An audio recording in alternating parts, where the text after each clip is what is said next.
हम लोग अपनी कार्यवाही शुरू करने वाले हैं। तो हम लोगों को आरमान से आवाज आ रही है और आरमान पूछ रहे हैं कि यदि आपको मेरी तस्वीर दिखाई दे रही है तो आप प्लस दबाकर इसकी पुष्टि कीजिए। धन्यवाद। तो दोस्तों, एक बार फिर आप सभी को नमस्कार और अभिनंदन। तो क्या आप लोगों ने खबरें देखी?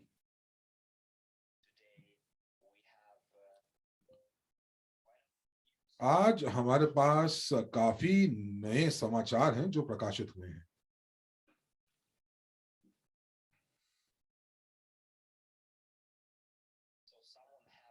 तो कुछ लोगों ने शायद खबरें नहीं देखी हैं और यहाँ पर आज आप यहाँ पर हैं शायद इसीलिए। और हम लोग आपको बता दें कि हम लोग YouTube के अंदर भी अब हमारा सीधा प्रसारण चालू है।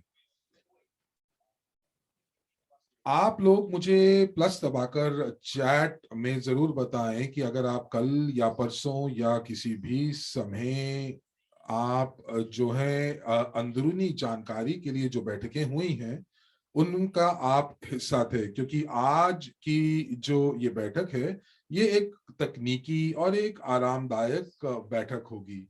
तो ये कुछ ऐसी जानकारी होगी जो आपको थोड़ा सा आराम का अनुभव कराएगी। तो चलिए, कोई बात नहीं। तो आज की जो बैठक का जो शीर्षक है वो WCRU और उससे संबंधित सभी चीजों से है। तो आप एक दबाकर मुझे चैट में दबाकर बताइए कि अगर आपके पास WCRU आपके अकाउंट में है, और शून्य दबाइए यदि आपके पास कोई WCRU नहीं है। तो यहाँ पर मुझे दिख रहा है कि सभी के पास WCRUs हैं। तो दोस्तों, मैं आपको ये कहना चाहूंगा, फिर भी जिस व्यक्ति के पास WCRU नहीं है तो वो उस व्यक्ति के पास वापस जाएं जिन्होंने यहाँ पर आने के लिए निमंत्रण दिया है, और वो आपको बताएंगे कि WCRU क्या है और वाकई में हम लोग आज यहाँ पर क्यों उपस्थित हैं। अब चूंकि हम लोग यहाँ उपस्थित हैं तो इसीलिए हम आपको बताएंगे कि क्या क्या आगे के जो प्रस्ताव हैं।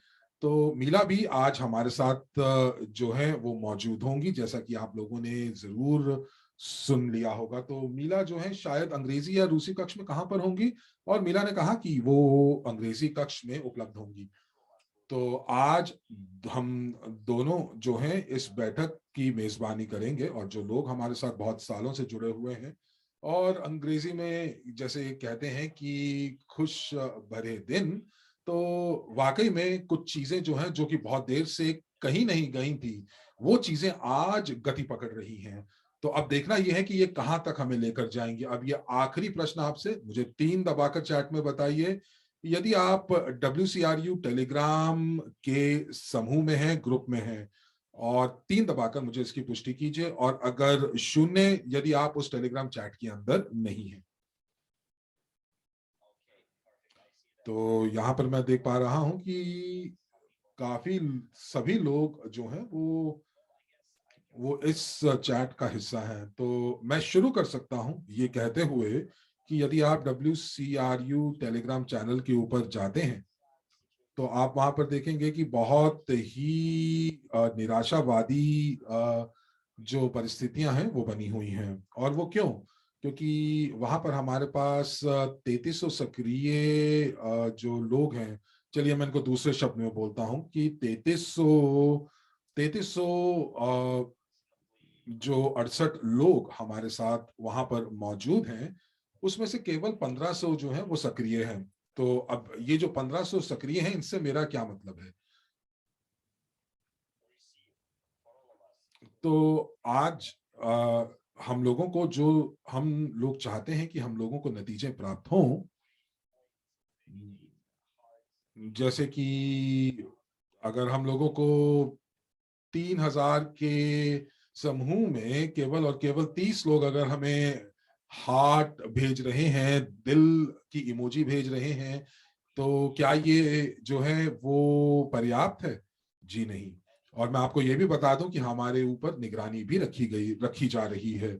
और अगर हम लोग ये बताएं कि हम कितने सक्रिय हैं, क्योंकि हमारे पास 9 लाख लोग हैं जिनके पास ब्लॉकचेन के अकाउंट्स हैं। तो ये वो लोग हैं जिन्हें अपने बीज वाक्यांश, सीड फ्रेज जिन्हें प्राप्त है, यानी कि वो जो 12 शब्दों का एक पूरा समूह। तो अब आपसे मैं ये कहूंगा कि आप किसी अपने आप को किसी और की जगह पर देखें। जैसे कि अगर आप बाइनेंस के सीईओ हैं और अब आप यहाँ पर ऐसी परियोजनाएं देख रहे हैं या उन परियोजनाओं को ढूंढ रहे हैं जो कि बाजार में जाते ही, कैसे और शब्दों से मैं कहूं, कि वो बाजार में जाते ही धूम मचा दें और साथ ही साथ वो जो है वो हीरा हीरा खोज सकें। लेकिन कई बार आपको लगता है किसी प्रस्ताव को देखकर कि जो ये वाकई आपको हीरा मिल गया है, लेकिन आपको लगता है कि 1400 लोगों ने खबर पड़ी, 600 लोगों ने वोटिंग दी और कुछ लोगों ने इमोजी डाले और 40 या 50 लोगों ने, तो आपको क्या ये लगता है कि ये जो सीईओ है बाइनेंस के, ये ऐसा सोचेंगे कि ये जो भी हमारी जो जो ये गतिविधि है, तो क्या ये सक्रिय है या ये असक्रिय है? तो अब गलती किसकी है कि हमारा समुदाय इतना सक्रिय नहीं है? तो किसी कारणवश अगर हम ये कहें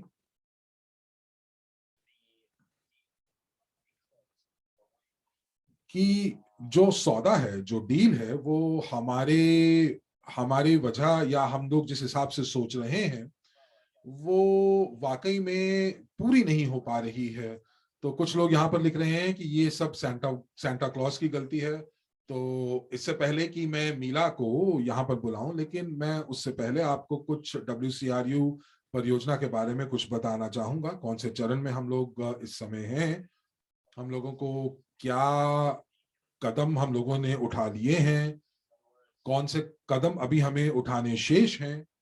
दूसरे शब्दों में हम लोग कुछ चीजें जो आपको बता सकते हैं वो बताएंगे, क्योंकि कुछ ऐसी खबरें भी हैं जो इस चरण के अंदर, जहां पर भविष्य में जो चीजें शायद हो सकती हैं और वो उसी जो गति से आगे बढ़ रही हैं, लेकिन हमें ये पता नहीं है कि वाकई ये होगा कि नहीं होगा।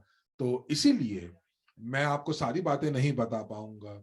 आप क्या कर सकते हैं, आप ये जान सकते हैं, आप खबरें पढ़ सकते हैं और खबरें पढ़ने के बाद आप कुछ इमोजी अपना कुछ बता सकते हैं अपने की, ताकि हम लोग सोशल मीडिया पे प्रकट हो पाए कि हमारा जो समूह है और हमारा जो समूह है या जो हमारा चैनल है या जो हमारी पोस्ट है, वो काफी सक्रिय रूप से जो जो जो सोशल मीडिया के जो लोग हैं वो उसको फ्लैग कर पाए कि भाई ये काफी सक्रिय पोस्ट है। तो यहाँ पर मैं मीला को बुलाना चाहूंगा और बहुत सारे लोग मीला आपसे सुनना चाहते हैं। आप सभी लोग मीला सर्जिकोवा को जानते हैं और अगर नहीं जानते तो मैं एक सरल चीज बताऊंगा, और वो ये कि ये वो महिला है जो 25 घंटे काम करती हैं दिन के अंदर। और मीला आप हमें बताइए कि 1 घंटा आप ये जो अतिरिक्त है वो कहाँ से लेकर आती हैं? और मीला हंसते हुए कह रही हैं कि वाह भाई क्या बात है, ये तो ऐसा प्रश्न है जिसका मुझे उत्तर आपको देना चाहिए। लेकिन मैं आपको ये बताना चाहूंगी कि ये समय का प्रबंधन है और वाकई में आपको ये भी बताना चाहूंगी कि लोगों से काम करना क्या मतलब होता है। और लोगों के साथ यदि आप जब काम करते हैं तो मुझे लगता है कि बहुत अच्छी चीज है, बहुत प्रेरित प्रेरक करती है, लेकिन इसके लिए ये आपको बहुत ज्यादा आपको थका भी सकती है। लोग आपके साथ बात करते हैं, आप कितने सकारात्मक होकर लोगों से मिल सकते हैं, लेकिन लोग जो उस तरफ हैं वो आपके अंदर तक झांक सकते हैं और बता सकते हैं कि आप अपनी ही ऊर्जा में कितना नीचे हैं। तो इसीलिए सबसे ज्यादा महत्वपूर्ण चीज जो जिंदगी में है वो ये कि आप अपने ऊर्जा को और आप अपनी क्षमता को पहचाने और आप ये चीज भी पहचाने कि चीजें जो हैं वो बहुत अच्छी शायद हर समय नहीं चल सकती हैं और आपको इन चीजों को पहचानना होता है। तो पर इन सब चीजों के साथ साथ मैं आरमान का यहाँ धन्यवाद देना चाहती हूँ और मैं बहुत खुश हूँ कि हम सभी लोग यहाँ पर आज मौजूद हैं। बहुत सारांश में हम आपसे बात करेंगे लेकिन आपको ये बताना चाहेंगे कि हमारे पास अब केवल शायद 19 दिन पड़े हैं हमारे अगले महत्वपूर्ण तिथि के लिए। तो उसके बाद क्या होगा? आप लोगों से प्रश्न है कि उस तारीख को 19 दिन के बाद क्या होने वाला है, 22 फरवरी को क्या होने वाला है, ये आपके लिए प्रश्न है कि क्या होने वाला है उस दिन। तो यहाँ पर जो अंग्रेजी कक्ष के अंदर, जी हाँ, और हिंदी कक्ष में भी बहुत लोग बता रहे हैं कि क्या हो रहा है, लेकिन मैं आपको ये पूर्ण रूप से बताना चाहती हूँ, और मैं ये इसलिए करना चाहती हूँ ताकि लोगों की अपेक्षाओं का प्रबंधन हो सके। हम लोगों ने आपके साथ साझा किया था कि जो ग्लोबल पोर्टफोलियो का जो जीवन चक्र है वो 3 चरणों में बांटा जा सकता है। तो सबसे पहला जो चरण है वो है आंतरिक चरण, और यहाँ पर टोकन जो है वो फ्रीज होता है। चरण 2 के अंदर जहां पर हम लोग वैश्विक बाजार में ये टोकन प्रस्तुत करते हैं, और तीसरा चरण ये है जहां पर इसका विस्तार होता है। तो आप मुझे प्लस दबाकर सूचित कीजिए यदि आपको ये 3 चरण याद हैं जिनके बारे में हम लोगों ने सबसे पहले काम की है। और मुझे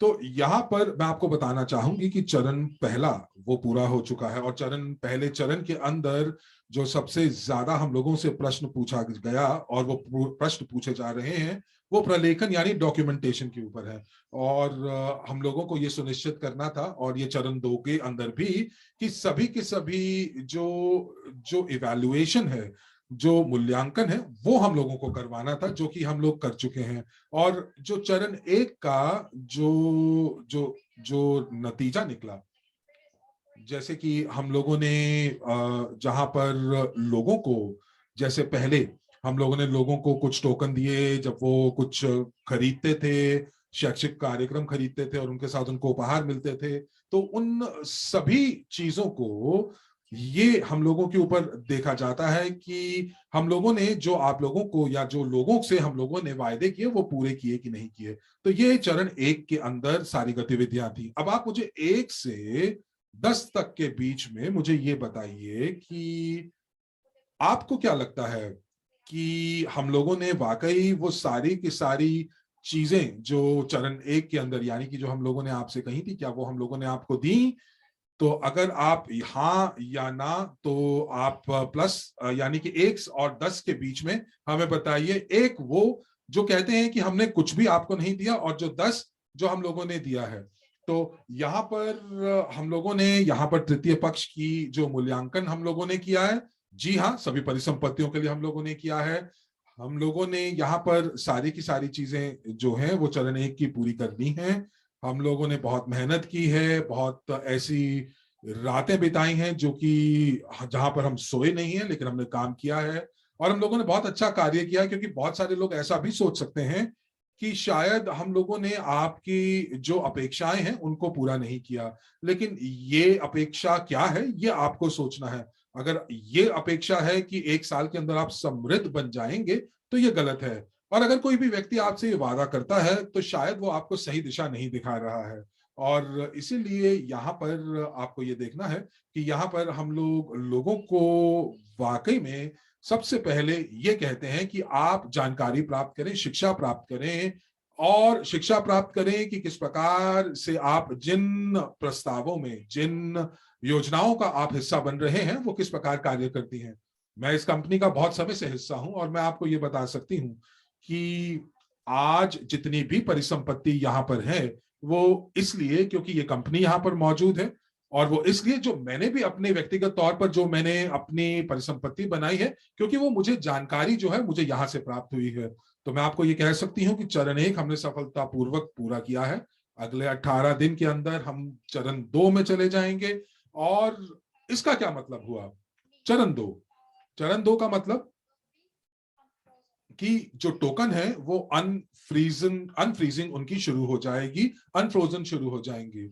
इसका मतलब ये है कि कानूनी तौर पर जो हम लोगों ने एक मार्गदर्शक चित्र जो बनाया था वो अब पूरा हो रहा है। ये जो टोकन है, ये टोकन अनफ्रीज होंगे, और इसका मतलब ये नहीं है कि सार्वजनिक रूप से उपलब्ध होंगे, तो इसका मतलब ये नहीं है कि ये सभी जो एक्सचेंज है उनके ऊपर सूचीबद्ध हो जाएंगे, और ये भी मतलब नहीं है कि हमारी एक्सचेंज के ऊपर भी सूचीबद्ध होंगे, और ये कोई गारंटी नहीं है कि ये होंगे कि नहीं होंगी। इसके बारे में मैं आपको बताती हूँ क्यों। क्योंकि जब आपके पास टोकन अनफ्रोजन होंगे, तो अब आपके पास एक विकल्प होगा कि आप टोकन जो है वो P2P भेज सकते हैं। तो मैं ये टोकन जो है अपने परिवार वालों को, अपने दोस्तों को भेज सकती हूँ, पीयर टू पीयर एक्सचेंज कर सकती हूँ। साथ ही साथ ये जो टोकन है, ये टोकन कंपनी द्वारा भी प्रत्यक्ष रूप से उपलब्ध होगा उन लोगों के लिए जो निवेशक हैं, उन लोगों के लिए जो कि निजी निवेशक अकादमी के पाठ्यक्रम पूरे करते हैं, और जो लोग ये बताते हैं कि वो कि जब उनको ये पूरे के पूरी तरीके से पता चल जाता है कि सुरक्षा टोकन क्या है, और तब वो अपनी कंपनी से वो सीधा टोकन्स को खरीद सकते हैं। अब इसका क्या मतलब है? इसका मतलब ये है कि कई बार ये जो टोकन है, ये टोकन तृतीय पक्ष एक्सचेंज के ऊपर भी लिस्ट होंगे। इसका क्या मतलब है? इसका मतलब ये है कि पूरे विश्व में बहुत कम एसडीओ एक्सचेंज उपलब्ध हैं, और अगर आप एसडीओ की रेगुलेटेड एक्सचेंज अगर आपको पता है, तो मुझे जरूर बताइए, एंड्रे को जरूर बताइए, और किसी को भी जो जो टॉप लीडरशिप काउंसिल है, आप उसमें जानकारी दीजिए, ताकि हम लोग उसके ऊपर थोड़ी रिसर्च या अनुसंधान कर सकें। तो यहाँ पर हम लोग इस समय जो बहुत थोड़ी एक्सचेंज, एसडीओ एक्सचेंजेस जो उपलब्ध है, हम उनके साथ बातचीत कर रहे हैं।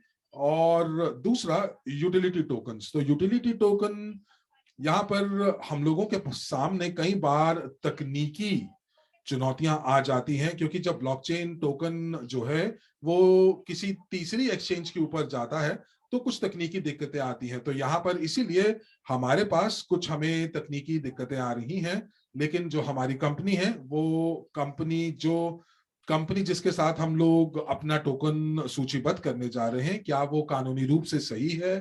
तो हम लोग सारे के सारे जो जो उनके साथ हमारे अनुबंध होंगे, वो सभी हम सार्वजनिक करेंगे। आपको मालूम है, हम लोकल ट्रेड के साथ हम काम कर रहे हैं।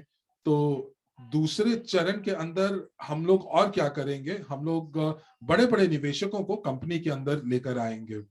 तो जब यहाँ पर जो टोकन का फ्रीजिंग पीरियड है, जब वो खत्म हो जाएगा, अगर आपको याद हो, तो आपको अगर याद हो कि कुछ टोकन जो है वो पहले अनफ्रीज होंगे, और कुछ टोकन कुछ दीर्घ काल के बाद अनफ्रीज होंगे।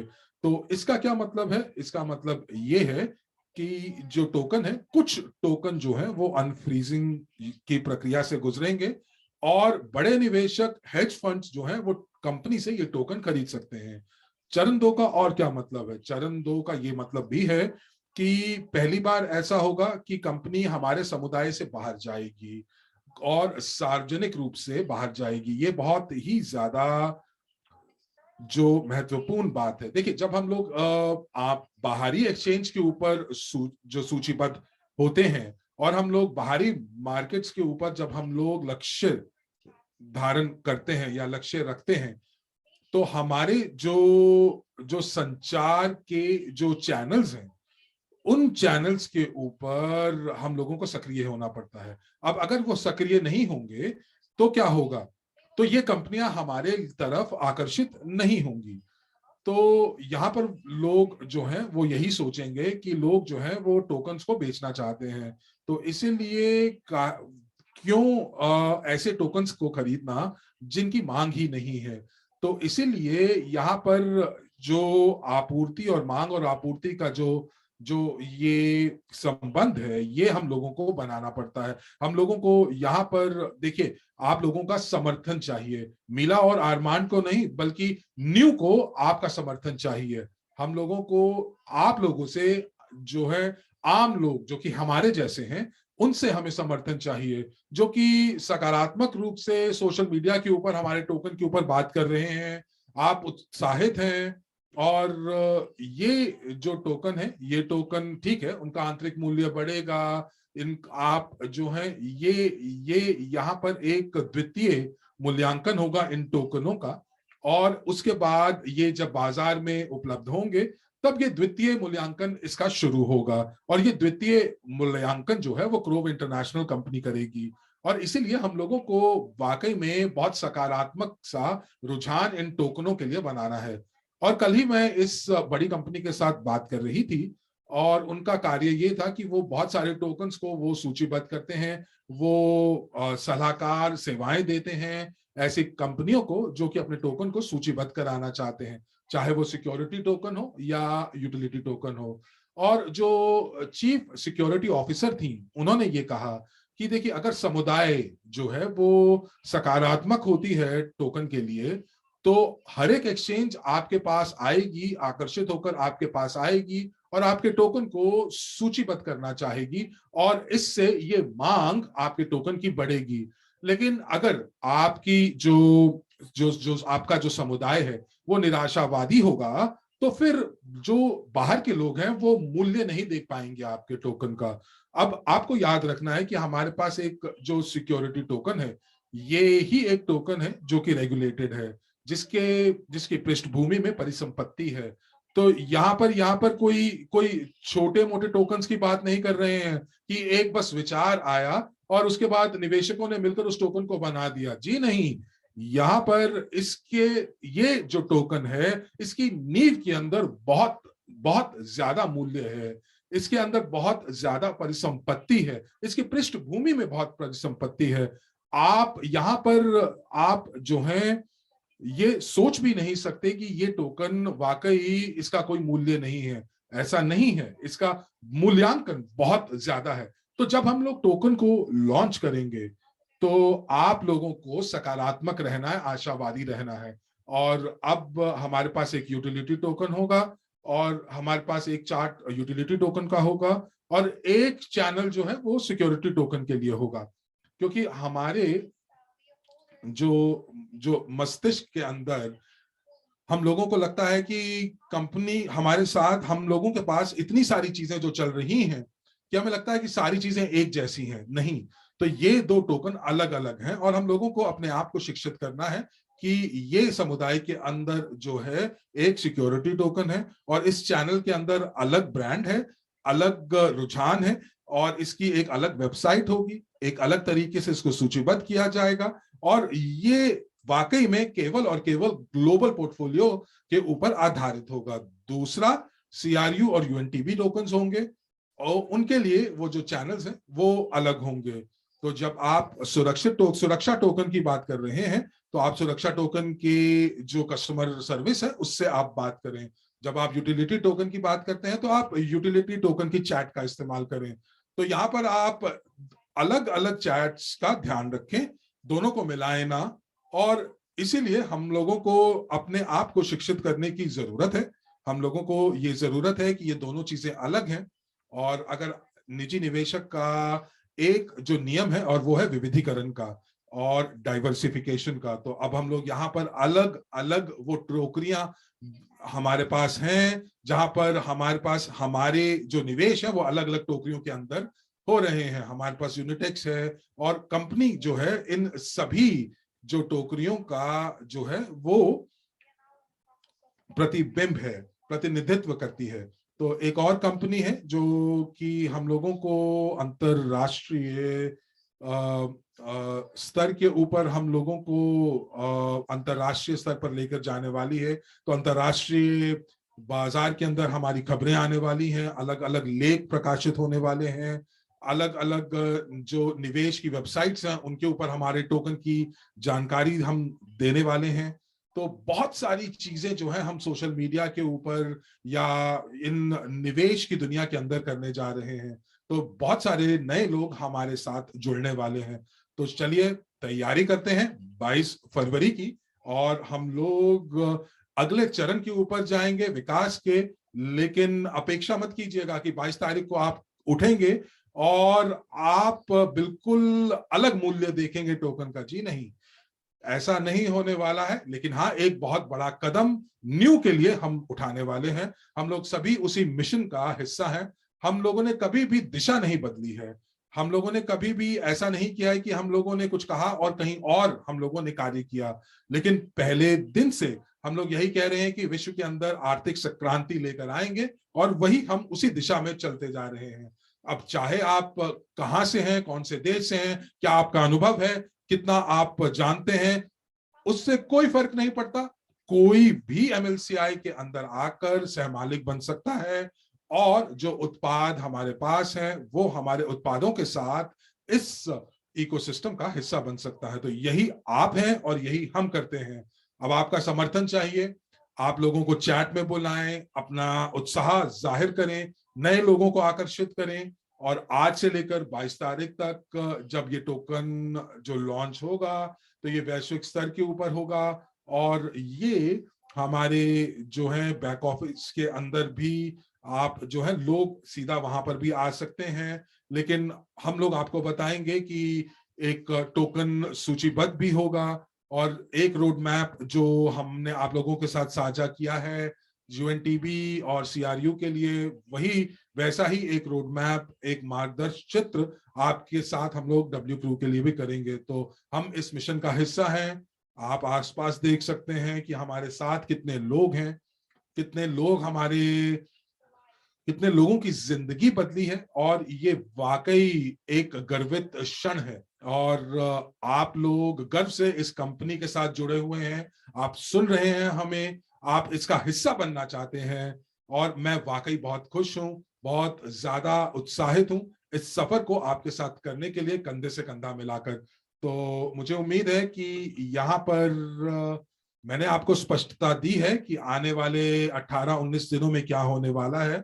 और अब मैं जो माइक है वो मैं आरमान को वापस देना चाहूंगी। धन्यवाद।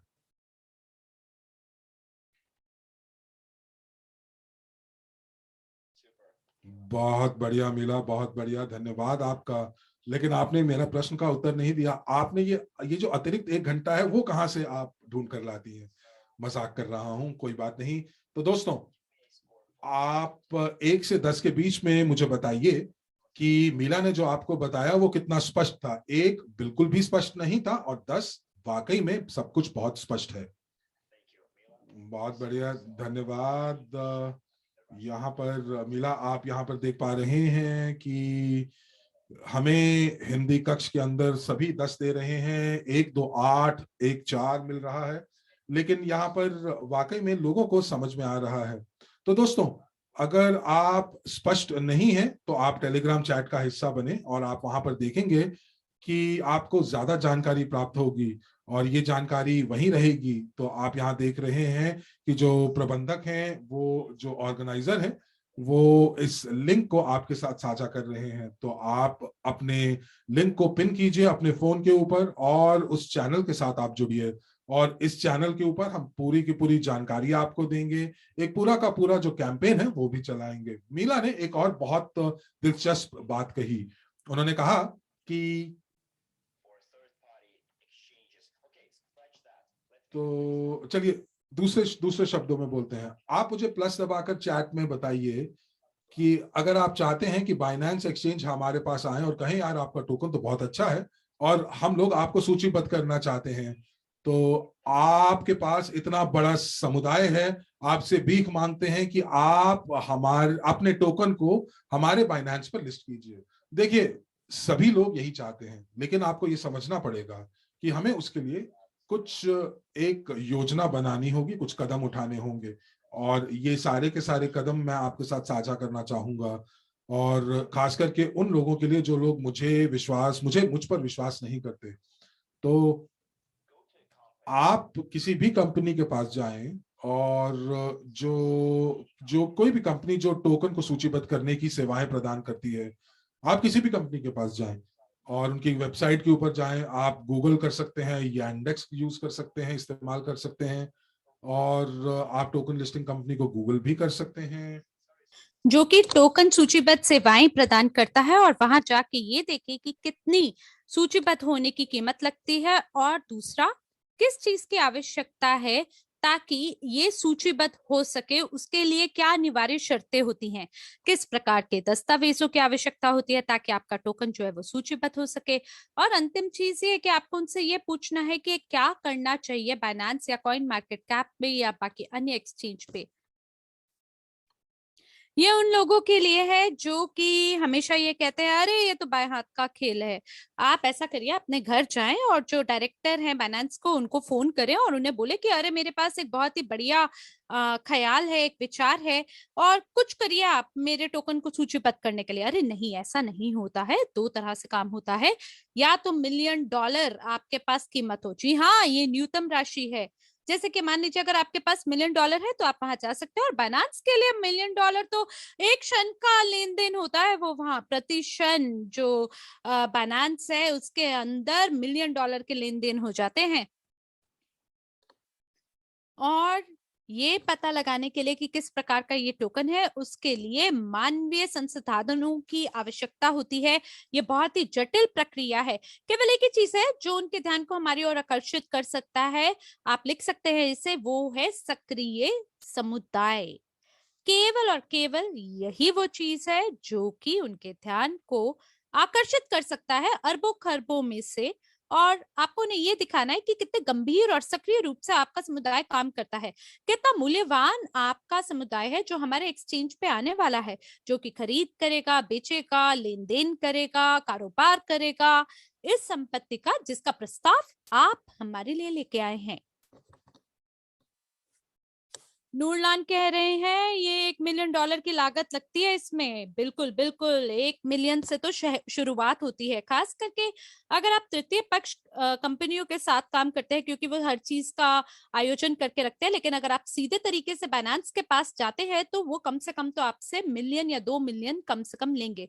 अब मेरा सवाल आपसे ये है, $2 मिलियन अगर शुल्क है और साथ ही आपको संपूर्ण विवरण बताने की आवश्यकता है, उन्हें आपको पूरे दर्शकों को दिखाने की आवश्यकता है, तो मान के चलिए एक पूरी प्रक्रिया है अपने आप में, और आप सभी यहाँ पे सह मालिक हैं जो कि तैयार हैं $2 मिलियन का भुगतान करने के लिए, बिना ये जाने कि कब हमारा जो टोकन है वो सूचीबद्ध होगा। गुलनारा कह रहे हैं हम लोग पहले एकजुट क्यों नहीं हुए एक चैट में। अरे मुझे नहीं पता ऐसा क्यों नहीं हुआ। हो सकता है कि टेलीग्राम ने अब ये कार्यक्षमता दी है कि हम स्वचालित रूप से अनुवाद कर सकते हैं। शायद यही मेरा उत्तर है आपके लिए। और ऐसा नहीं है कि इसमें हमें बहुत ज्यादा समय लगा इसके बारे में सोचने के लिए, या हमने इसके बारे में पहले नहीं सोचा। रे नहीं, हमें ऐसी आशा थी कि सभी लोग जो हैं वो सक्रिय होंगे और सक्रिय रूप से जाकर अपना जो स्टेकिंग है उसे ब्लॉकचेन से उस पर दावा करेंगे। लेकिन अगर आप ब्लॉकचेन पे फिलहाल जाकर देखें तो 9 लाख लोगों में से बहुत ही कम ऐसे लोग हैं जो कि सक्रिय है। तो जागिए, आप सभी जागे, दूसरों को भी जगाएं और बताएं सबको, अरे नया साल शुरू हुआ है बहुत ही अद्भुत समाचारों के साथ। जैसे कि आज मिला ने कहा है कि हम सभी आगे बढ़ रहे हैं हमारी मंजिल की ओर, जो हमारा अंतिम लक्ष्य है, जिसको हमने शुरुआत में जिसकी घोषणा की थी। अरे हम उससे भटके नहीं है, हमने किसी भी चीज को बदला नहीं है।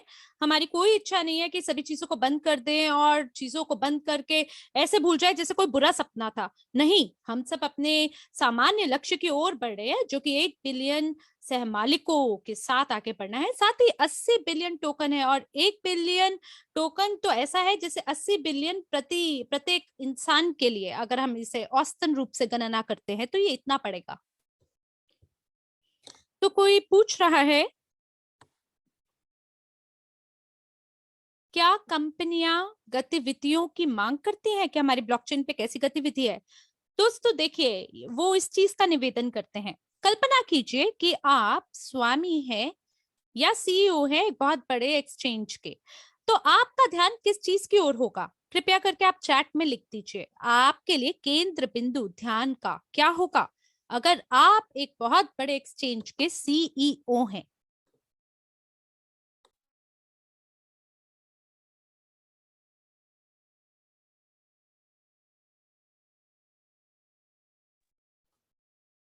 अल्बर्ट ने कहा है आपने दर्जन मिलियन हमसे लिए हैं। अरे किसी ने भी ये धन आपसे नहीं लिया है एल्बर्ट। आपने निवेश किया, बदले में आपने कुछ प्राप्त किया, जिसका वादा किया गया था सो आपने प्राप्त किया है। अगर आप जाना चाहते हैं, अपने टोकन को बेचना चाहते हैं तो कर सकते हैं, आपको कोई इससे रोकता नहीं है। आप आज भी उसे लाभ या मुनाफे में बेच सकते हैं। तो कोई व्यक्ति बोल रहा है कि गतिविधि लोगों के पास वो इच्छा होना कि वो टोकन ले सके, यानी कोई गतिविधि ब्लॉकचेन पे हो सके। लोग चार्ट में ऐसा लिख रहे हैं। रूटा कह रहे हैं समुदाय। जी हाँ, एक तीव्र इच्छा खरीद करने की, मुनाफे को खरीदना कि जो एक्सचेंज प्राप्त करेगा, जितने ज्यादा लोग आएंगे उतना ज्यादा खरीद होगा, उतना ज्यादा कमीशन होगा जो कि एक्सचेंज कमाएगा। कॉन्स्टेंटिन कह रहे हैं ये तो बहुत ही ज्यादा यहाँ पे मांग होगी। बिल्कुल होगी, क्योंकि कोई भी एक नकारात्मक अनुभव तो अपने लिए चाहता नहीं है ना।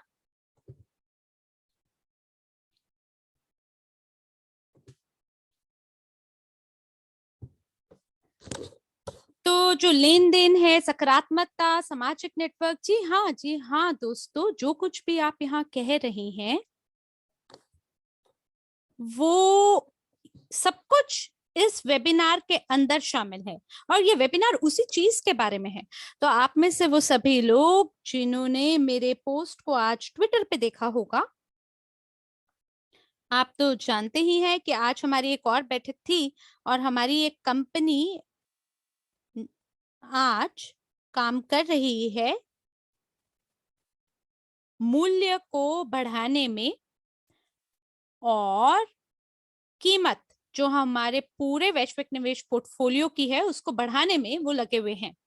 तो आज ये ऐसा नहीं है कि ये समाचार का महज एक टुकड़ा है, बल्कि ये एक पूर्ण रूप में कार्य क्षमता है जो मैं आपको बता सकता हूं, ताकि आप ये समझे कि किस चीज की अपेक्षा हम आपसे या भविष्य में हम लगा के बैठे हैं। और जैसे ही सभी अनुबंध पूरे हो जाएंगे, जैसे ही सभी काम पूरा हो जाएगा, तो आप सभी दोस्तों, आप सभी लोग इसके बारे में सुनेंगे, जानेंगे। और जब आप वापस इस वेबिनार को दोबारा देखेंगे ना, तो आपको आभास होगा, अरे यही तो उस दिन आर्मन कह रहे थे। बस इस बिंदु को, इस क्षण को, इस लम्हे को याद रखना आप सब। क्या किसी का कोई सवाल है अन्य कक्षों में? हो सकता है मिला आप कुछ सवालों को अंग्रेजी कक्ष के अंदर उठा सकती है WCRU टोकन के लिए, क्योंकि दोस्तों मैं भी लाभांश जल्द से जल्द प्राप्त करना चाहता हूं, लेकिन उसके लिए हमें निर्णय लेना होगा। क्योंकि आपको ये समझना चाहिए कि 35% जो आय है, अगर उसके माध्यम से हम लोग लाभांश प्रदान करें तो उसके लिए एक वोटिंग प्रक्रिया को चालू करना होगा, और हमें 35%, क्षमा करें 35% नहीं, 70% हमें वोट की आवश्यकता होगी। और हमें इसके लिए गतिविधि की आवश्यकता है। 70% सह मालिकों क्या हमारे पास होना चाहिए। तो क्या आपकी रुचि है ज्यादा लाभांश प्राप्त करने में? मिला मैम कह रही हैं कि मैं भी कुछ कहना चाहती हूँ लाभांश के विषय के बारे में। जी बिल्कुल। आप लोगों की अपेक्षाओं का जवाब देने के लिए दोस्तों मैं दोबारा बताना चाहती हूँ कि लाभांश क्या है, लाभांश का मतलब क्या है। कृपया करके आप चैट में लिख भेजें लाभांश का अभिप्राय यानी मतलब क्या है।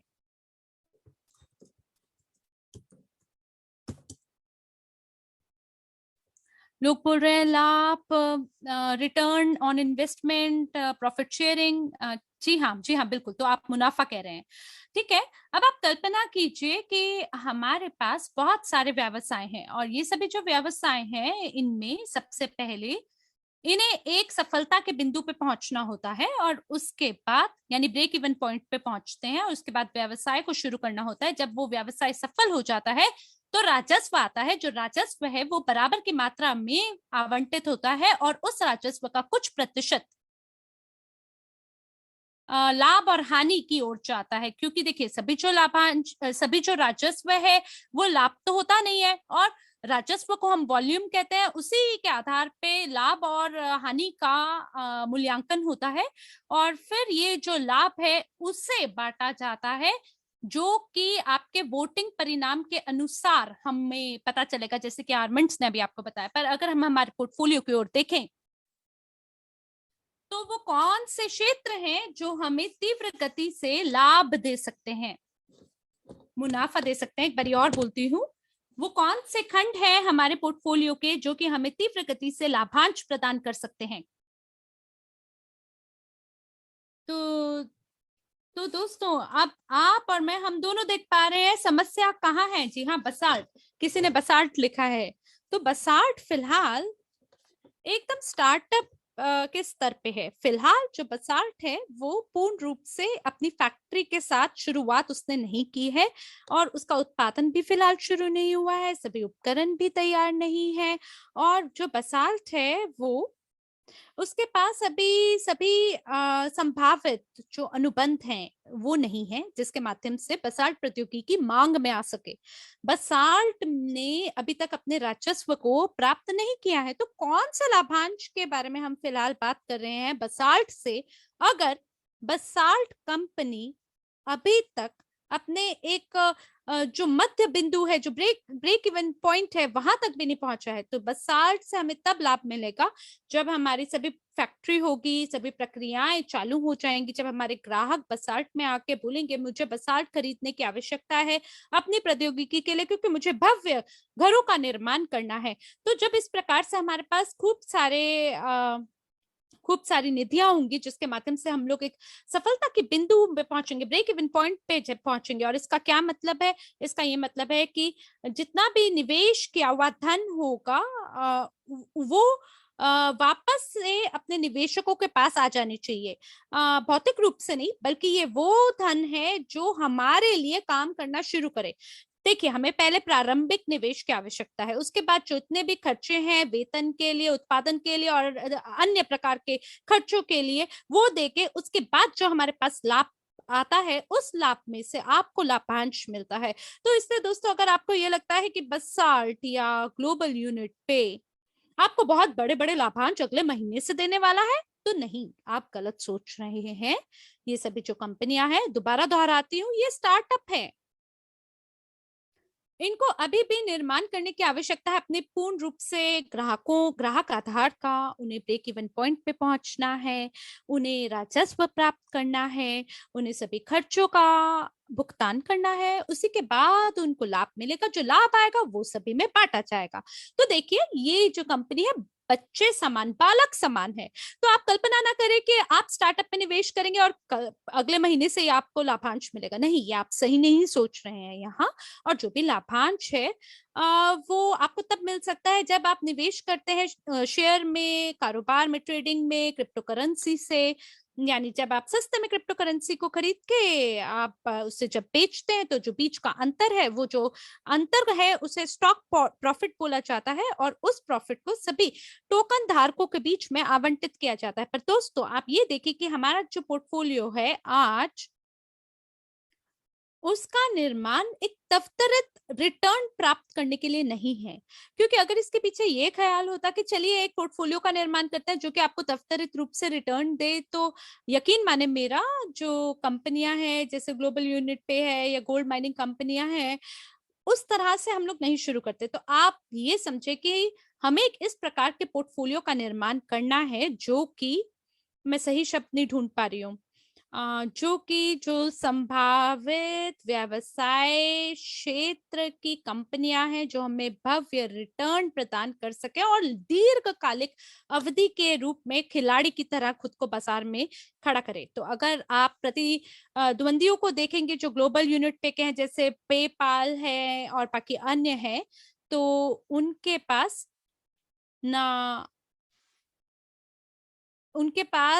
अरबों खरबों का जो कारोबार है, वो टर्नओवर है, वो अभी नहीं है। हमारी ये कोशिश है कि हम ग्लोबल यूनिट पे को उस बिंदु पे ले आए, ताकि जितने भी हमारे अन्य प्रतिद्वंदी हैं वो जो उनके पास लाभ नहीं है, वो लाभ से भी ज्यादा लाभ हमारे पास हो। लेकिन यकीन माने ये 1 साल के अंदर तो नहीं होने वाला, 2 साल में भी नहीं होने वाला। क्योंकि अगर आप रिपोर्ट को देखेंगे, जैसे कि कंपनियां हैं जैसे वायरेक्स, वो सभी लाभप्रद कब बनती है, 4 या 5 साल लग जाते हैं उन्हें अपने आप को स्थापित करने में एक लाभप्रद रूप से बाजार में। तो इसीलिए से जो आपकी अपेक्षाएं हैं, आपको ये समझना होगा। जैसे हमारे पोर्टफोलियो के अंदर कुछ ऐसे निवेश उपकरण है जो कि आपको लाभ प्रदान कर सकते हैं, लाभांश दे सकते हैं। मैंने आपको शेयर बाजार के बारे में बताया, हमारे पास क्रिप्टो करेंसी, हमारे पास बाकी अन्य उपकरण है जिसको सस्ते में खरीद के महंगे में बेचा जा सकता है। कुछ ऐसे भी निवेश हैं, हमारे अलग अलग देशों में शेयर हैं। तो बिल्कुल बिल्कुल ये हमें लाभ दे सकते हैं जब हम शुरू करें। लेकिन आखिरकार उद्देश्य क्या है हमारे पोर्टफोलियो का? हमारे पोर्टफोलियो का जो उद्देश्य है वो है कि सस्ते में खरीद के आप महंगे में बेचें, ये नहीं था। बल्कि हमारी विचारधारा इसके पीछे ये थी कि हम एक दीर्घकालिक निवेश का निर्माण कर सके, जहां सभी लोग जो हैं वो सहमालिक हो सकें मुख्य कंपनियों के, और उन्हें 100 बिलियन धन की सभी क्षमताएं प्राप्त हो। तो जैसे पिनाका है या इस प्रकार की जो कंपनियां हैं हमारे पोर्टफोलियो के अंदर हैं, तो इसलिए आप ऐसी अपेक्षाएं ना रखें जो आप ही को गुमराह करे कि कल के कल हमारे पास भव्य लाभांश आएंगे और मेरी जीविका तो उसी से चलेगी। नहीं, ऐसा नहीं होगा।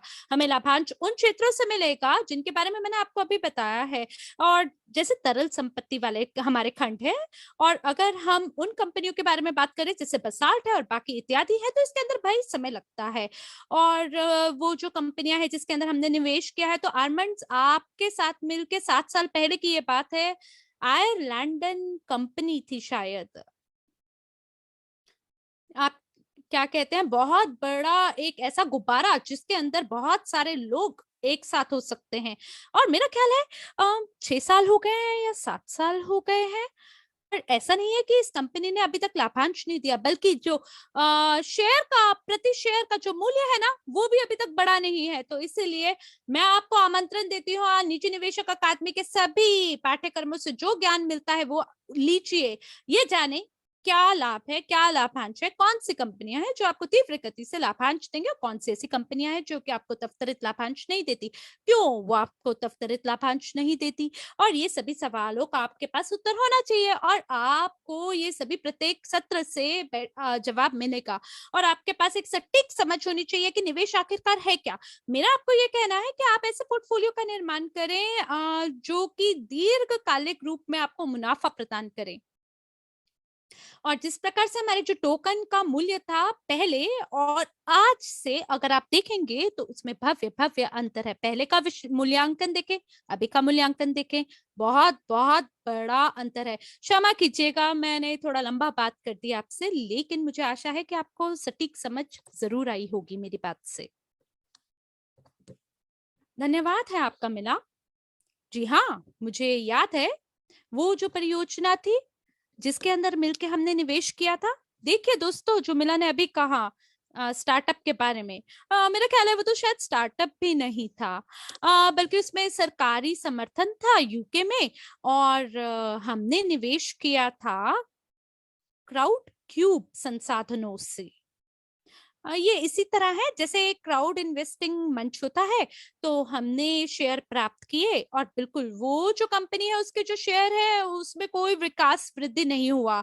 मेरा ख्याल है तीसरा राउंड भी हो गया था, तीसरा चक्र में भी वो प्रवेश हो गए थे क्राउड फंडिंग को लेके। लेकिन हमारी हमारी निगाह इस पे नहीं है कि अरे गलत क्या रहा। और हम आपको गुमराह नहीं करना चाहते इस सवाल से कि मेरे लाभांश कहाँ है। और लोग जो है वो ये पूछ रहे हैं कि मेरे शेयर कब डॉलर में होंगे ताकि मेरे को वापस रिटर्न मिले। मैं ये आपको क्यों बता रहा हूँ, क्योंकि जब भी आप एक सूचित निवेश विकल्प का निर्माण करते हैं, तो आपको ये पता चलता है कि कौन सी चीजों से चीजें उत्पन्न होती हैं, तो उसका स्रोत क्या है। तो आप ये सोचे जरा कि अगर आपका धन कहीं पे उत्पन्न होना चाहिए, तो उसके लिए कुछ शर्तें शर्तें लगती हैं, वो शर्तें लगती हैं जिसके माध्यम से लोग चाहें वो प्राप्त करने के लिए जो हमारे पास है। और इस स्थिति में वो सभी लोग जिनके पास ये होगा वो तैयार होंगे अपने धन से बिछोह लेने के लिए, उससे दूर होने के लिए, उस संपत्ति को प्राप्त करने के लिए जो संपत्ति आपके पास है। और अगर ये जो इच्छा शक्ति है, अगर ये उस व्यक्ति के पास नहीं है किसी भी कारणवश, तो जैसा कि मैंने पहले भी बताया है, दो विकल्प बनते हैं। या तो जितने भी बड़ी संस्थाएं हैं, निवेशक, वहां के संस्थाओं के निवेशक आए बड़े बड़े धन की बोरियां लेके, या जो समुदाय है, दूसरा विकल्प, समुदाय इतना सफल होना चाहिए, इतना ज्यादा जिज्ञासु होना चाहिए, इतने मेहनती और इस प्रकार की गतिविधियां करने वाला होना चाहिए ताकि वो जो बाहरी दुनिया है वो भी हमारी ओर आकर्षित हो जाए। या हम खुद से कारोबार का वित्त पोषण करें, खुद से धन को रेस करें। तो ये क्या होगा? ये कुछ नहीं होगा। ये तो बस एक ऐसी चीज होगी जैसे सार्वजनिक रूप से आपने करतब करके दिखा दी। तो जो चीज हम अभी देख रहे हैं और जिसके बारे में हम लोग बहुत गंभीर रूप से बात करने वाले हैं बंद प्रारूप बैठकों में, मैं आपको बताना चाहता हूं, हमें निर्णय लेने की आवश्यकता है। या तो हम कोशिश करें कि उसे बेचते जो हमारे पास है, उसे प्रचार करने के लिए जो हमारे पास है, या हम इस मौके को कुछ कंपनियों को प्रदान करते हैं। वो कंपनियां जिनके पास बहुत गहन अनुभव है, बड़े बड़े ग्राहक आधार हैं, बड़ा बड़ा धन है, निधियां हैं, और वो सभी जो लोग हैं धीमे धीमे हमारी जो पद है उसको छीन के उधर आने लग जाएंगे। और वो जो बड़ी संस्थाएं हैं जो कि $10 या $100 या $10,000 के लिए खरीद नहीं करेंगे, बल्कि $1,000,000 की जब वो खरीद करेंगे और जब वो खरीद करना शुरू करेंगे, तो उस लम्हे में आपको बेचना नहीं चाहिए।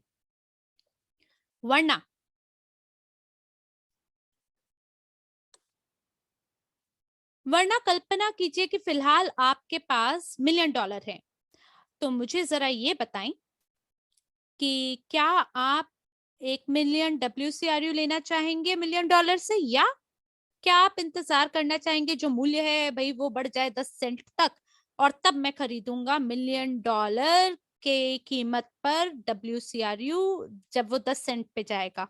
या आप इंतजार करेंगे कि मैं 6 महीना इंतजार करूं या 1 साल इंतजार करूं, ये जानते हुए कि जो टोकन का मूल्य है वो बढ़ेगा और आपके पास $1,000,000 होंगे, लेकिन आपके पास 10 गुना ज्यादा टोकन होंगे? तो आपका विकल्प क्या रहेगा? ऐसे में आप क्या निर्णय लेंगे? और मुझे लगता है कि लोग जवाब दे रहे हैं कि सस्ते दाम पे खरीद करने के लिए लोग इंतजार करेंगे। तो दोस्तों, अगर हमें पता हो कि हमें इंतजार करना है, तो आप कल्पना कीजिए उन लोगों के बारे में जिन्हें सब कुछ पहले से पता होता है कि वित्त क्या है, निवेश क्या है, उसके बारे में वो सब जानते हैं। ये ऐसा है जैसे प्रतिदिन हर व्यक्ति एक व्यक्ति काम करने आता है और उसे पता होता है कि बाजार में क्या होने वाला है, आज बाजार बढ़ेगा या पतन की ओर जाएगा। उन्हें पता होता है कि क्यों जो धातु का मूल्य है वो क्यों बढ़ रहा है। तो क्या आप इस प्रक्रिया को जानते हैं कि जैसे अगर आपने गाड़ी को खरीदा मान लीजिए 1.5 साल पहले, तो जो आपकी गाड़ी है, जो आज आपकी गाड़ी है, वो लगभग 2 गुना मूल्य में होगी उस मूल्य से जिसमें आपने खरीद किया होगा उसके मुकाबले। या अगर आप किसी अर्थव्यवस्था संकेतक को देखते हैं और अगर कार डीलरशिप में जाते हैं, तो जैसे आप गाड़ी को खरीदते हैं, खरीदते ही 20% उसका मूल्य उसी क्षण घट जाता है। और इसीलिए जो मैंने आपको कहा, मैं उसी के साथ एकदम खड़ा हूं, उसी से सहमत हूं कि क्यों आज जो मुद्रास्फीति यानी इन्फ्लेशन है, ये मुद्रास्फीति जो है ये छुपी हुई है थोड़ी सी, जिसके बारे में हमें कोई नहीं बताता। लेकिन ये जो मुद्रास्फीति है कंपनियों पे, परियोजनाओं पे, व्यवसायों पे बहुत बड़ा दबदबा बनाता है। और यही जो संदेश है मैं आपको देना चाहता हूँ कि अगर हम आपकी अपेक्षाओं को पूरा नहीं कर पा रहे तो क्षमा करें हमें। हम क्षमा मांगते हैं कि आप यहाँ हैं, किंतु आपकी अपेक्षाएं अभी भी पूरी नहीं है। मैं आपको कहना चाहता हूं ये, और मैं इस बात को लेके 1000% सुनिश्चित हूं कि वो सभी लोग जो कंपनी के साथ बने हुए हैं, वो लोग जो कि जो कि सभी अर्थव्यवस्था और सरकारी रुकावटों से पार गए हैं, जो बने हुए हैं, इसलिए कि वो रुक के काम करने को तैयार है। तो किसी को भी नहीं पता, हम में से एक को भी नहीं पता, और कृपया आप चैट में 1 नंबर दीजिए अगर आपको ये पहले से पता था कि ये महामारी कोविड हम सब पे बला के रूप में आ पड़ेगी। किसी को भी नहीं पता था, ये तो बस आसमान से मानो जैसे आ टपकी हो। किसी को भी नहीं पता था कि ये जो स्थिति है इस प्रकार से होगी। मेरा ख्याल है राष्ट्रपतियों को भी नहीं पता होगा, लेकिन ये तो हो गया ना। और कितने सारे ऐसे व्यवसाय हैं जो बिल्कुल खत्म हो गए, अपनी संपत्ति को खो बैठे। और जो पहले कहा गया था, आप उन सभी सत्रों को दोबारा देखें। एंड्रे ने हमेशा हमेशा ये कहा है, पहले बताया है हमें क्या प्राप्त हो सकता है, और दूसरा उन्होंने ये बताया हमें क्या करने की आवश्यकता है ताकि वो प्राप्त कर सके जो हमारी ऐच्छिक परिणाम है, जो हम प्राप्त करना चाहते हैं। तो आप में से वो सभी लोग जो कि सह मालिक हैं, शेयर धारक नहीं, मैं शेयर धारकों से फिलहाल बात नहीं कर रहा हूँ। शेयर धारक तो वो लोग हैं जिन्होंने शेयर को खरीदा, जब शेयर जो है सस्ते थे उसे बेचा महंगे होने पे, धन कमाया, और उसके बाद वो कहीं और चले गए। उसके बाद दोबारा उन्होंने शेयर बढ़ने का इंतजार किया कहीं निवेश करके। तो मैं यहाँ पे फिलहाल बात कर रहा हूँ हमारे सह मालिकों से, वो सभी लोग जो इस व्यवसाय को अपना मानते हैं और कुछ भी करने को तैयार है इस नवजात शिशु को आगे बढ़ाने में, बड़ा करने में, जो भी लगता है वो सब लगाने को तैयार है। तो जैसे भी मैंने आपको बताया है, मीना ने जो भी आपको कहा है, जो भी कंपनी ने कहा वो हमने कर दिखाया, जो वादा किया हमने निभा के दिखाया। हमने कहा हम ब्लॉकचेन पे जाएंगे, हमने कर दिखाया। हमने बताया हमारे पास ब्लॉकचेन होंगे, व्यवसाय होंगे, हमने कर दिखाया। हमने आपको बताया था हमारे पास 20 क्षेत्र होंगे, हम बिल्कुल अपनी राह की ओर है, हमारे पास लगभग सब कुछ है। और आज जैसा कि पहले कहा गया था, हम लोग हमारे द्वितीय चरण में प्रवेश कर रहे हैं। हम लोग सभी संस्थानों के जो बड़े निवेशक हैं वहां जा रहे हैं, और जो कंपनी अब करने वाली है वो हमारे लिए कर रही है। हम बिल्कुल नहीं चाहते कि आप जाएं और अपनी जो संपत्ति है उसे बेच के अपने धन की निकासी कर लें, लेकिन हमें आभास हुआ कि जो अतीत का अनुभव था उससे हमें यह आभास हुआ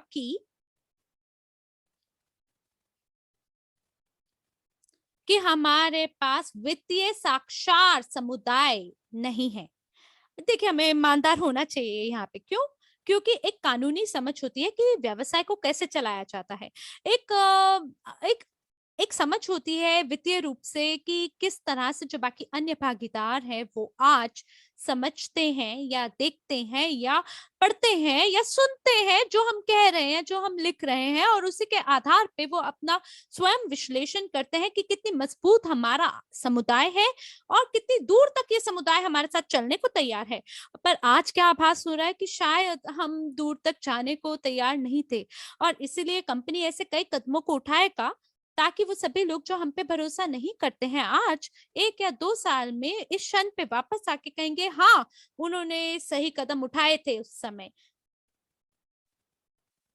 और आज वो सभी लोग जो कि स्वयं को सह मालिक समझते हैं, हम लोग WCRU टोकन आपके साथ मिलकर ऊंचाइयों पे ले जाएंगे।